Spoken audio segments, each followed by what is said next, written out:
I'm going to go ahead and get started. Thank you all for coming here. My name is Charlie. I'm a PhD candidate at the University of Minnesota, advised by Professor Rui Kwong, and I'm at the Computer Science Department. And today I'm going to be talking about some radiomics features and how to use them in characterizing brain CT scans.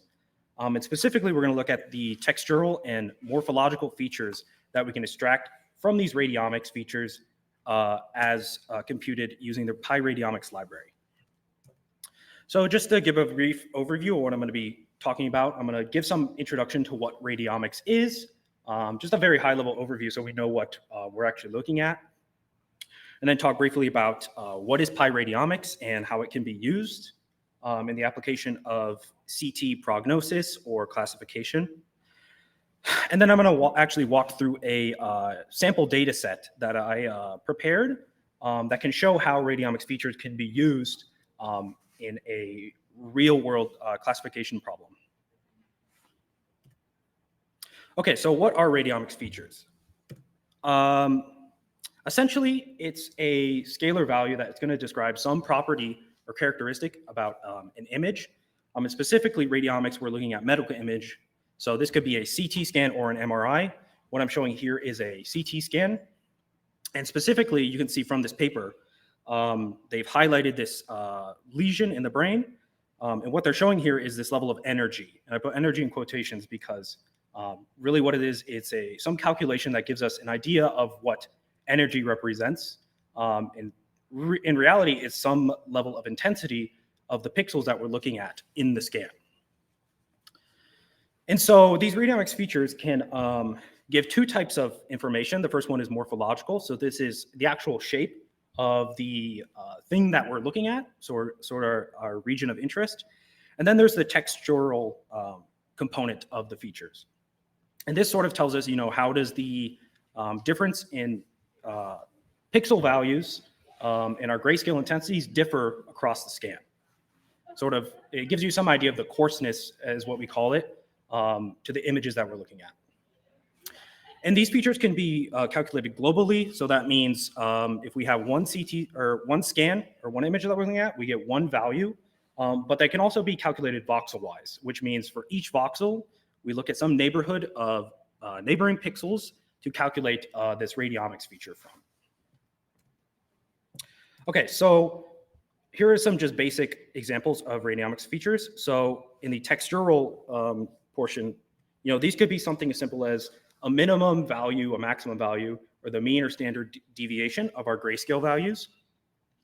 And then also, for a more morphological or shape types of features, we have the volume, so the total volume that our voxels and pixels take up in our image. Then also the surface area, diameter. Again, these are, more straightforward, directly interpretable features that we can derive from our images. But then we get into more complex stuff. And so this could be something like integrating the idea of entropy, which is important in information. And then also co-occurrences, which is like how often do certain pairs of intensity values occur in our image. And then also grade level zones. And so this is saying, what do we see certain groups of pixels that share similar level intensities throughout the image? Right, and so these are just some simple images. I think we all know what radius and diameter are of shapes and volumes, whereas these complex ones would be derived by something at the bottom there, which is sort of a sample image where you can see you're looking at areas that share similar intensity values of your grayscale values in your image. And you're going to try to derive some sort of complex, higher order feature information from these groupings. Okay, so what is PyRadiomics? PyRadiomics is essentially just an open source package that allows us to compute a lot of these radiomics features in medical images. And in reality, all it does, it's an implementation of this imaging biomarker standardization initiative, which is sort of a huge sort of compilation of standardized ways to compute these radiomics features. And PyRadiomics just, is one library that provides a streamlined approach to computing these features. And of course, there's other libraries available. I'm just most familiar with PyRadiomics, which is why I'm going to be showing about it today. Okay, so specifically, has PyRadiomics been used for research, and specifically brain CT imaging, since that is what I wanted to focus on today? And of course, the answer is yes. So just to give a few concrete examples, this has been used for the prediction of Alzheimer's disease, which I think is the first image on the right here. So I'm not going to go into too much detail. I just sort of wanted to show there is evidence of these radiomics features in CT scans being useful for certain applications. And again, it's a variety of different applications. Again, we could predict Alzheimer's, the monitoring of tumors in the brain, then also the prediction of brain metastasis coming from lung cancer, and then also the overall prognostic value of radiomics features, and specifically these intracerebral hemorrhage conditions. And in fact, this meta-analysis showed that there's a lot of prior evidence for this particular application of using radiomics features, many of which studies use PyRadiomics for extracting those features.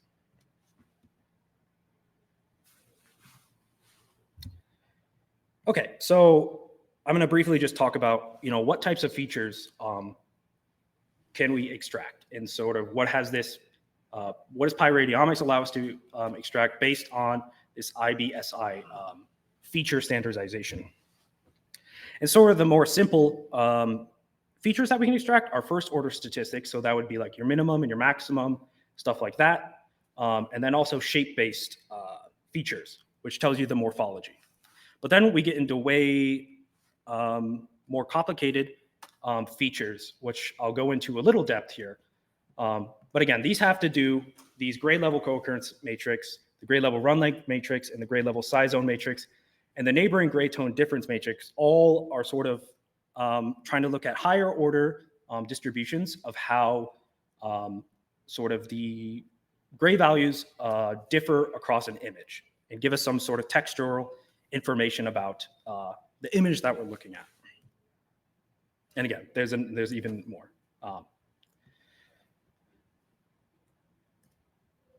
Okay, yeah, and I quickly just want to run through some examples of first order features. So what exactly do we mean by first orders? So this is just looking at the distribution of the voxel intensity. So those are grayscale values, and they're integers. They're discretized so that they're integers.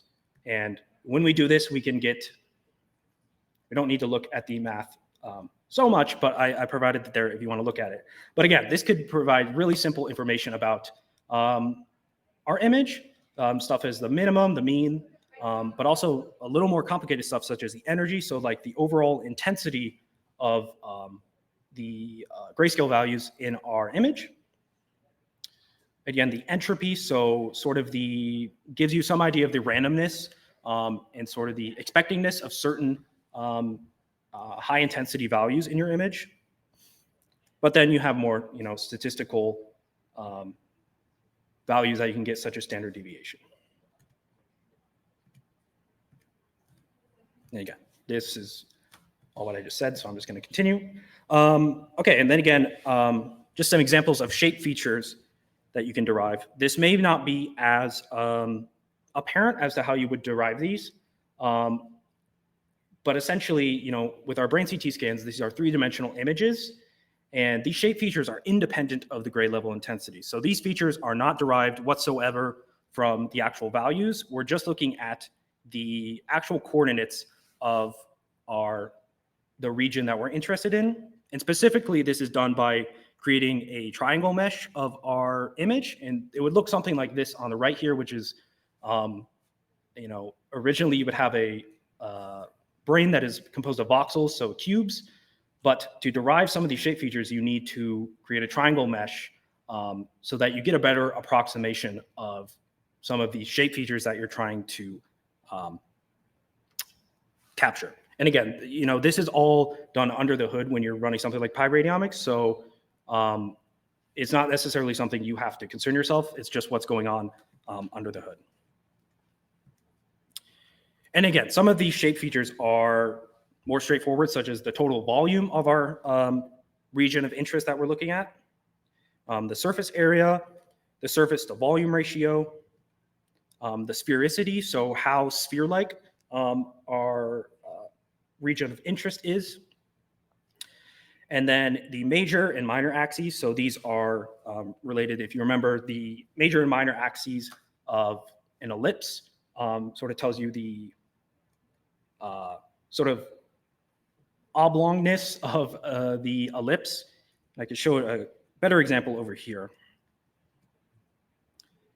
So yeah, you can see here, we have our major and minor axes of our ellipse, which give us some idea of how elongated our region of interest in. And in reality, what these, and again, since we're not using the grayscale intensities, these axes are derived using PCA, and there's a direct relation between our principal component axes and the eigenvalues of our covariance matrix of our set of coordinates and the singular values of this covariance matrix. And in short, the singular values here, which are sigma, will tell you the amount of stretch that the shape of your region of interest is stretched in. And this is directly related to those major, or the length in the major and minor axes. And again, this is in 2D. We have a 3D image, so really what we're working with is an ellipsoid. So there would actually be a third axis, coming out of the screen, which would be the least axis, when you have 3 dimensions. Okay, now getting into a little more complex type of feature is this gray level co-occurrence matrix. And so what exactly is this? It's trying to measure a joint probability of co-occurrences of grayscale values in our image. So specifically, it's a n by G matrix where n of G is the number of distinct grayscale values you have. And if you look at any ijth element in this matrix, it'll tell you the number of co-occurrences between the voxel intensity I and voxel intensity J. And how it determines a co-occurrence is that it looks, it checks for adjacent pixels along a set of different angles, and they have to be within some distance of each other. And in 3D, there's 13 different unit angles that you can check. And by default, this matrix is actually symmetric because if the ijth element and the jith element are exactly the same based on this sort of definition. And I'm just going to show a very straightforward example of how this is computed. So if we have an example here, you can see our image has 3 distinct grayscale values, 0, 1, and 2. And what we want to do is that this delta value 1 is just saying, okay, we're going to look for pixels within 1 distance of each other. And the first thing we're going to do is check along 4 angles. And so that's the 4 angles shown here. And so quickly, what we want to do. So if we want to fill out this, the first element in this GLCM matrix, this 0, 0 matrix, what we want to do is that we're looking for how often the 0 intensity occurs with another 0 intensity. So actually, I drew some arrows here just to explain exactly what I'm talking about. You can see because we're looking at ones within 1 distance of each other, you can see that there's actually 4 co-occurrences of these 2 intensities occurring with each other. And so you would get a 4 in this matrix.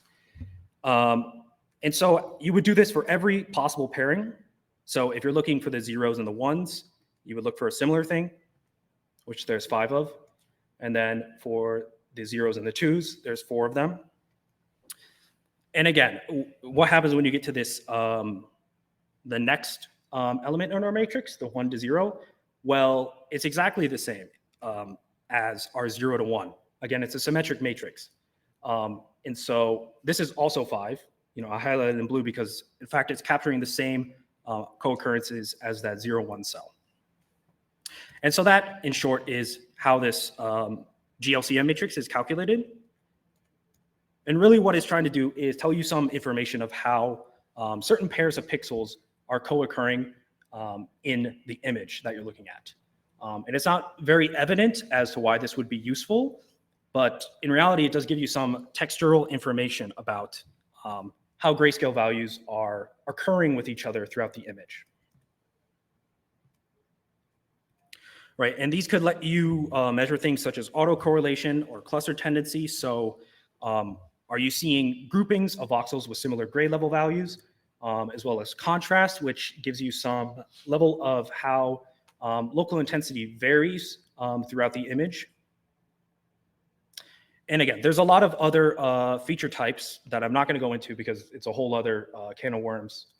But I just want to mention them because they do sort of look for different types of things. And they're all important in their unique way. And again, there's a lot of, the calculations themselves are straightforward. There's just, a lot of calculations to generate each one of these matrices. Yeah, and of course, there's documentation available for all of these types of things, either from PyRadiomics or that IBSI standardized documentation. Yeah, so some other important notes that I was disregarding. As I mentioned at the beginning, these features can be calculated globally, so you get one value from your region of interest or voxel-wise, where you look at each voxel and you calculate this feature in a neighborhood around the voxel. You can imagine that if you do this voxel-wise, it's going to take significantly longer, which in the examples I'm going to show here today, I was not doing that because I was trying to greatly simplify sort of the interpretation of the results. But obviously, it does allow for a more robust capturing of your image if you do it voxel-wise.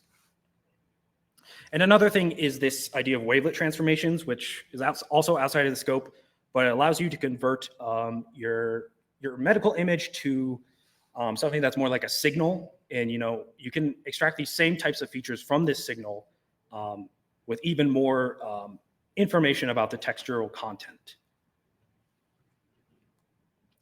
Okay, so now I'm going to demonstrate a real example of some CT brain data where radiomics features can be useful. So specifically, in this case, we're looking at intracerebral hemorrhage, or ICH, and it's a condition where there's blood that collects in the brain. And this could be from something like a stroke, or it could be from trauma, hitting your head in some fashion. And I should point out that identifying this in a CT scan is somewhat trivial. Obviously, you can see in this sample scan, there's a huge white blob that is showing some blood in the CT. And so the goal of this case example was to show, what radiomic characteristics does this show? How would you differentiate between ICH and maybe a more normal scan based on its radiomics features? And so what we do is that we're going to compare this, a group of ICH scans to a group of normal head CT scans, and see if we could derive some sort of really basic classification model based on the extracted features. And so this is just a very brief overview of the pipeline that I had made for this sort of case example. So what we do is that we take an input CT, we do some pre-processing to remove the skull and any other artifacts from the brain, and also resample it so that the spacing between our voxels is equidistant. So it's 1 millimeter cubed. And then we can run a very straightforward feature extraction using PyRadiomics, which will give us 107 features total. And then we're going to try to identify some of these significant features between the two groups, our ICH and our normal group, using a logistic regression, and then try to visualize those features to see if they make sense. And I have notebooks available for this on our GitHub page. that's just walks through everything here.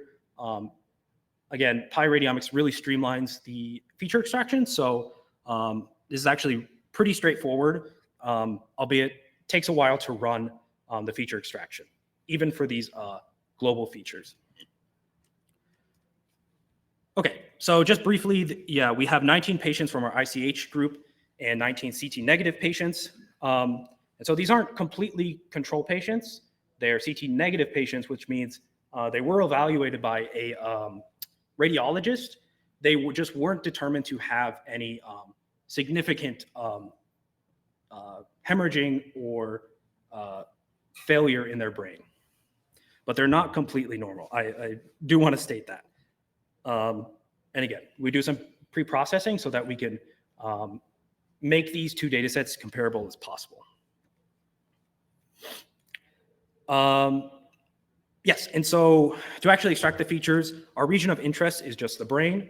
And then we're just going to extract all of our features, which PyRadiomics will do by default for each of our CT scans.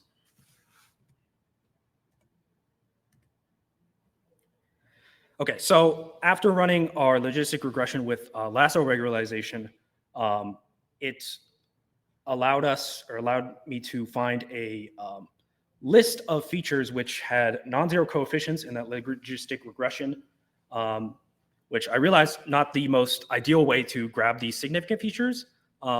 This is more sort of an exploratory stance on trying to find some of these significant features, since we don't exactly know what we're looking for. And so we end up with a list of, I think it's 11 significant features. And I just want to highlight a few examples.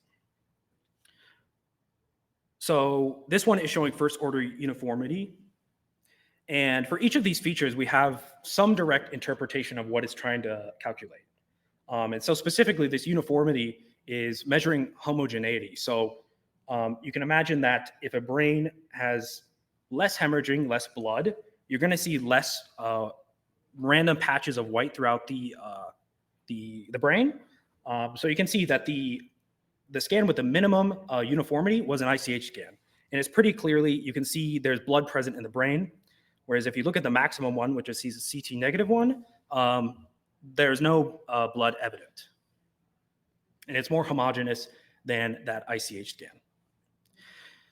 And we see a similar sort of trend with these other features. So this one is a little more apparent. So this cluster tendency, you can see that the scan with the maximum cluster tendency was an ICH scan with a clearly visible lesion there in the white, that white blob. So obviously this cluster tendency feature is picking up that grouping of the lesion there because it's similar high intensity pixel values. And again, if you look at the minimum cluster tendency, there doesn't seem to be any visual clusters going on whatsoever. Along a similar vein, we have something that's the sum of the entropy. So if you have higher intensity values at different points in your scan, you're going to have higher entropy value because you have more random change as you're looking across a scan. And clearly, if you randomly encounter this large white lesion in the brain, you're going to have higher entropy than something on the left, which is more uniform. And something like joint energy, which is calculated from the GLCM matrix, is telling you that if you look at the right, something with a greater energy is telling you that the instances of intensity value pairs in that image neighbor each other at higher frequencies. So when you have, again, this goes back into that uniformity and homogeneity. If you have more spontaneous occurrences of blood in the brain, like in the left, you're going to have a lower joint energy. And just to save on time, again, all of these are sort of demonstrating that this idea of entropy and homogeneity are very important in determining the difference between our control group and our ICH group. But I want to point out some features that make less sense. It's specifically this one about the maximum 2D diameter column. And what this is doing is that it's grabbing, this is a shape feature that looks for the maximum diameter in the coronal view, which is there on the right. So something like that red line. And basically what this is saying is that the diameter on average for our control group is higher than our ICH group. And we get a similar significant feature where in the axial view, a similar diameter is also showing to be significantly different from the ICH group. And this is the problem, because assuming that we've sampled our CT scans from a similar distribution, we shouldn't expect the brain size to differ, mainly because if we have similar distributions of sex and age, they should have similar brain sizes. And so there's a lot of possibilities as to why these types of features could be coming up. The main one that maybe was not apparent was that the data is coming from 2 different sources. And so there may be very subtle differences in the data collection that become apparent when we start looking at the radiomics features. And so you have to be super careful that you're pulling your data from similar sources because some of those differences that come during the sort of model process may not be apparent, and they may be something underlying the data itself that's differentiating the 2 groups. And so this is where something like domain knowledge is very important because you want to look for whether other people have established similar baselines so that you can use those as a basis. And so you don't end up, incorrectly concluding that something like the diameter of your brain is a significant implication of ICH versus control. And just very briefly, some conclusions from that example I just showed is that textural features definitely seem to be indicative of the presence of ICH. And there does seem to be some basic degree of separability based on their features, as I computed from PyRadiomics. And of course, there's a lot of limitations to this thing. The first thing is it's a small data set. Second, it was not completely robust. I was using global features instead of voxel-based or wavelet radiomics features. So ideally, you would extract these features as well, just because it gives you more information. Especially when you have a lot more data to work with. And another very subtle caveat is that the separation of ICH and CT negative is a little misleading. In reality, what we're doing is that I've shown that some features correlate more with ICH and separate them from non-ICH features because that CT negative group is not a true control group. And so in reality, what you would need to do is have a wider variety of diagnoses to, extract unique features from each of those diagnoses so that you get a more clear picture of how these diagnoses differ in terms of their radiomic profile. And just finally, something like PyRadiomics, again, it's not the only library. It's just a very easy library to work with, but it helps to streamline this feature extraction process. And again, it's not just usable for CT brain, it could be used for any type of medical imaging. And in fact, probably not just for medical imaging, anything where you have grayscale values, it could be useful. And again, there's other alternatives to PyRadiomics. It's not the only one. So I'm just listing some other ones that are also available and recently updated.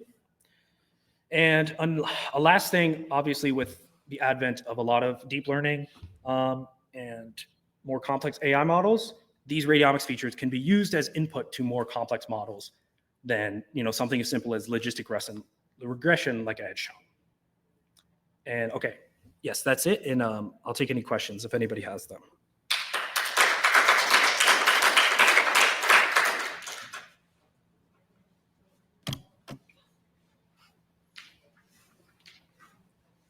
All right, thank you very much. There was a very, very good presentation. A couple of questions. I don't know how much time we have. Yeah? Okay. I don't control that. Okay, sure. Well, I'm going to ask a couple of questions and then we can say. Thank you.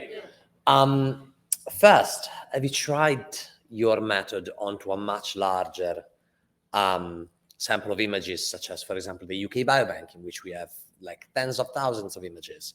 And is your method scalable to a data set of that size? And then second of all, I work on retina, on retina, we have this particular imaging modality, which is called an OCT, Okay. but it's very similar to that in a sense. It's literally, it's a gray, it's a black and white image. It's a scan, it's a 3D scan of the retina.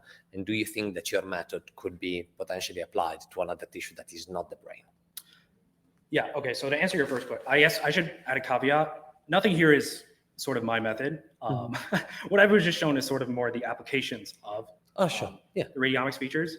So no, I haven't applied this to a larger data set, such as the one you were talking about. But I think a lot of the other studies that I was referring to have done something with larger data sets, because obviously, when you're working with imaging features, you need a lot of samples to get certainty, especially with something as as serious as medical related stuff. You don't want to be making false positives or false negatives. To answer your second question about the retinal scans, I guess I would assume that as long as it's a grayscale image, that it would work the same. I don't see any reason why it wouldn't. I don't know about if it's imaging the retina or something, right? It's trying to capture something about the intensity of, I guess those cells, right, at the back of the eye, which I'm assuming. Yeah, I guess I'm sure when certain types of cells or parts of the tissue show up with different intensities, depending on the thing it is. Yeah. So it would probably be a completely different, radiomics sort of profile, especially with such a small thing that you're looking at compared to a brain, right? Yes. There's so much more information. Sorry, long story short, I wouldn't see why it wouldn't work. Okay. And I don't know of any literature, but I'm sure somebody's something I have to check out. Yeah. All right. Thank you. Yeah.